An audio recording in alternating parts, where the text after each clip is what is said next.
ইংরেজবাজার ব্লকের কাজীগ্রাম অঞ্চলের মালদা জেলা প্রশাসনের উদ্যোগে প্লাস্টিক ওয়েস্ট ম্যানেজমেন্ট প্রকল্পের উদ্বোধন হয়ে গেল আজ শুক্রবার। কাজীগ্রাম অঞ্চলের শ্রীরামপুরে 16 লক্ষ টাকা বরাদ্দে নবনির্মিত প্লাস্টিক ওয়েস্ট ম্যানেজমেন্ট প্রকল্পের উদ্বোধন হয়।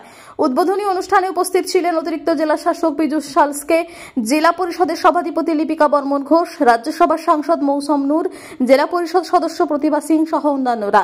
তাদের সকলের উপস্থিতিতে জেলা পরিষদের সভাধিপতি ফিতে কেটে আনুষ্ঠানিকভাবে প্লাস্টিক ওয়েস্ট ম্যানেজমেন্ট প্রকল্পের উদ্বোধন করেন। সেই সঙ্গে বিভিন্ন এলাকা থেকে বর্জ্য প্লাস্টিক সংগ্রহের জন্য 2টি ই-কার্ড প্রদান করেন বলে জানা গেছে।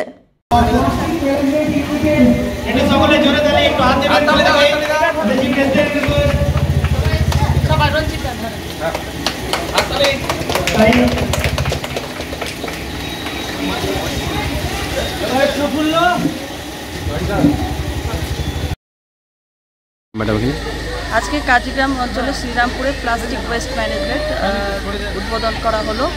এখানে প্রায় 16 লক্ষ টাকা ব্যয় এবং তার পাশাপাশি 2টি ই-কার্ডও দেওয়া হলো, যে আমাদের পরিবেশকে সুস্থ এবং পরিষ্কার পরিচ্ছন্ন রাখার জন্য। যে আমরা জানি প্লাস্টিক অপচনশীল বস্তু, সেটাকে কোনো রকমভাবে বছরের পর বছর নষ্ট করা যায় না। সেটাকে যেন নষ্ট করে আবার রিসাইকেল করে তার আবার কোনো একটা জিনিস তৈরি করা যেন হয়, সেই প্রজেক্টটাই আমাদের আজকে এই কাজীগ্রাম অঞ্চলে শুরু করা।